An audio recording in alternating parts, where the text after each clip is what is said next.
Terima kasih Anda masih bersama kami. Bagi Anda yang baru saja bergabung, kami hadirkan kembali 3 berita utama hari ini. Berebut air irigasi yang kering akibat musim kemarau, belasan hektar sawah dan lahan pertanian di Dramaga, Kabupaten Bogor gagal panen.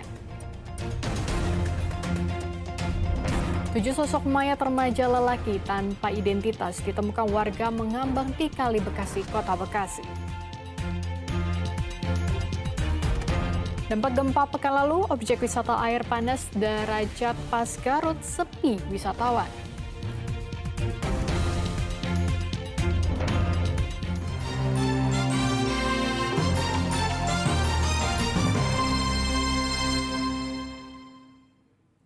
Tujuh sosok mayat remaja lelaki tanpa identitas ditemukan warga mengambang di Kali Bekasi, Kota Bekasi, Minggu pagi.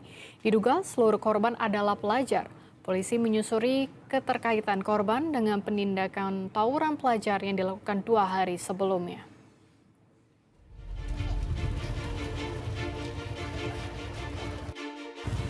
Warga perumahan Pondok Gede Permai Jati Asih Kota Bekasi gempar dengan penemuan 7 mayat remaja yang mengambang di Kali Bekasi Minggu pagi. Jasad 7 remaja pria tersebut pertama kali ditemukan oleh warga sekitar pukul 7 yang langsung melaporkannya ke polisi. Tidak ada identitas pada tubuh korban. Dugaan awal ke-7 korban adalah para pelajar yang sebelumnya tawuran dan mencoba melarikan dari kejaran polisi dengan menceburkan diri ke Kali Bekasi. Jadi pada hari ini Polres Metro Bekasi Kota menerima laporan penemuan mayat sejumlah 7. Informasi awal diketahui oleh salah satu warga sekitar pukul 6. Kemudian ditemukan itu ada di sekitaran aliran sungai dari jam 6 sampai dengan tadi jam 8 tadi penemuan mayat tersebut. Tim SAR gabungan Basarnas BPBD Kota Bekasi bersama polisi dari Brimopolda Metro Jaya Minggu petang kembali menyisir aliran Kali Bekasi menggunakan 4 perahu. Penyisiran dilakukan 4 km ke arah hulu dan 7 km ke hilir dari titik awal korban ditemukan. Penelusuran kembali dilakukan untuk memastikan tidak ada lagi korban di aliran Kali Bekasi, namun pencarian tak membuahkan hasil. 1 dari 7 remaja yang ditemukan tewas di aliran Kali Bekasi teridentifikasi bernama Muhammad Rizky, warga Bojong Menteng Rawa, Lubu, Kota Bekasi. Minggu petang, keluarga korban masih menanti kedatangan jenazah yang diotopsi di Rumah Sakit Polri Kramat Jati, Jakarta. Keluarga tak mengira putra kedua pasangan almarhum Kurnadi dan almarhum Fani meninggal secara tragis. Menurut keluarga, korban terakhir pamit Jumat malam lalu untuk pergi menghadiri undangan bersama teman-temannya. Namun hingga hari Minggu, korban tak kunjung pulang. Keluarga mengenali jasad korban dari pakaian yang dikenakan saat terakhir korban berpamitan, yakni mengenakan baju dan celana warna hitam dan sepatu berwarna putih. Tanya mau kemana, terus dia sempat jawab mau kondangan, kong gitu. Jadi malam Sabtu itu terakhir dia sama Kira jam berapa itu malam? Makanya juga nggak terlalu mengenalin dari muka sih, cuma dari baju. Baju. Ya, Pakai baju apa terakhir? baju warna hitam, Baju warna hitam. sepatu putih. Saya pasti lagi bener nggak itu Pak Iki? Iya, dari bajunya sih. Kalau muka kan nggak terlalu jelas karena kan udah pada bengkak katanya ya. Jadi dia mastiin dari baju. Udah. 1 remaja terduga pelaku tawuran dibawa anggota Polsek Rawa Lumbu ke lokasi kejadian tawuran di kawasan Bojong Menteng hari Minggu. Ia dibawa untuk mengurai kronologi apa yang terjadi hingga 7 remaja tersebut tewas di Kali Bekasi. Menurut Ketua RW Kelurahan Bojong Menteng, Rawa Lumbu, lokasi ini saat malam sangat gelap. Dirinya tidak mengetahui jika lokasi ini digunakan untuk tawuran. Untuk akses ini sudah pernah dengar dan tidak pernah ada sepengetahuan saya anak-anak yang tawuran. Kalau saya tidak pernah ada kalau di sekitar lingkungan sini, karena memang di sini juga kan ada memang bagian daripada kawasan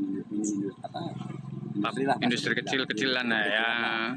Artinya ketika ada rombongan pasti seperti kalau tahu pasti akan juga Ya. Bojong Menteng. Oke, nah kondisi malamnya gimana? Sepi Kalau atau kondisi gimana? malam biasanya sih memang sepi sih. Tapi kan kadang-kadang juga ada beberapa perusahaan yang aktivitasnya sampai 1x24 jam. Lokasi ini dipenuhi deretan pabrik produksi semen yang berbatasan langsung dengan Kali Bekasi. Kini polisi masih terus melakukan penyelidikan kaitan penemuan 7 jenazah remaja pria di Kali Bekasi hari Minggu dengan penindakan tawuran pelajar yang dilakukan. Awang Darmawan melaporkan dari Kota Bekasi. Sementara 2 kelompok remaja terlibat tawuran di Jalan Mayor Oking, Desa Puspanegara, Kecamatan Citerep, Kabupaten Bogor. Tawuran membuat sejumlah pengendara yang melintas menghentikan kendaraan mereka karena khawatir jadi korban salah sasaran. 2 kelompok remaja terlibat tawuran menggunakan senjata tajam di Jalan Mayor Oking, Desa Puspanegara, Kecamatan Citerep, Kabupaten Bogor pada Kamis pekan lalu. Akibatnya, para pengendara yang tengah melintas memilih menghentikan laju kendaraan mereka guna menghindari korban salah sasaran. Beruntung aksi tawuran tersebut tak berlangsung lama. Usai aparat TNI Polri datang ke lokasi dan membubarkan tawuran. Diduga aksi ini dipicu saling ejek di media sosial. Aparat gabungan juga mengamankan sejumlah remaja yang terlibat tawuran. Petugas juga mengamankan barang bukti senjata tajam yang digunakan para remaja saat bentrok. Mengarah ke depan rumah sakit Paragon. Jadi ketika Babin Kaptimas saya perintahkan untuk merapat ke Tajur, di situ sudah selesai, sudah bubar, sudah dipulangkan ke orang tuanya oleh kepala RT. Ya, kita menghimbau kepada orang tua ya, terutama nih orang tua. Orang tua itu kita sama-sama menekan angka tawuran ini. Anaknya tolong diingatkan, apalagi dia keluar malam, dan jangan segan-segan untuk meriksa handphonenya. Pihak kepolisian juga terus melakukan patroli rutin ke wilayah yang rawan terjadinya tawuran dan tindak kejahatan lainnya. Asep Solihin melaporkan dari Kabupaten Bogor.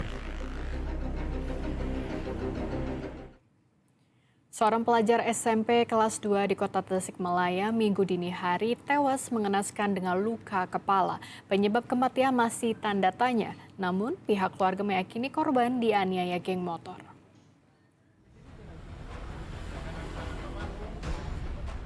Isak tangis keluarga tak tertahan sesampainya di rumah duka setelah anak tersayangnya tewas mengenaskan. Korban bernama Gazuan ditemukan tewas di Jalan Letjen Mashudi, Kota Tasikmalaya dengan kondisi luka parah di bagian kepala. Menurut keterangan saksi yang menemukan korban, saat ditemukan korban tergeletak di tengah jalan bersama seorang teman yang selamat namun menderita luka di bagian wajah dan mulut.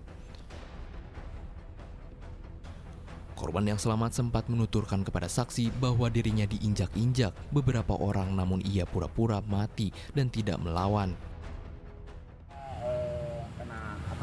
Benda tajam. Benda tajam. Oh. Cuma bukan yang kecil, yang gede ini mah. Gak tahu kapak, gak tahu semurai. Kok hancur. Pokoknya segini ada nih bang. Oh, nganganya ya? Ya, nganga. Tapi itu yang selamat sempat dianiaya juga, Pak? Iya, cuman dia udah diinjek-injek, dia pura-pura mati. Kalau melawan mungkin dia udah mati. Kasus ini pun langsung ditangani Polres Tasikmalaya Kota. Melalui pesan singkat, Kapolsek Ciberem menyatakan belum bisa memastikan penyebab kematian korban. Korban Gazuan adalah pemain bola dari SSB Putra Junior yang rencananya Minggu pagi akan mengikuti pertandingan sepak bola. Akibat musibah ini, SSB Putra Junior tidak jadi mengikuti pertandingan. Teman-temannya sesama murid sekolah sepak bola datang ke rumah duka untuk melayat. Eko Siabudi melaporkan dari Kota Tasikmalaya.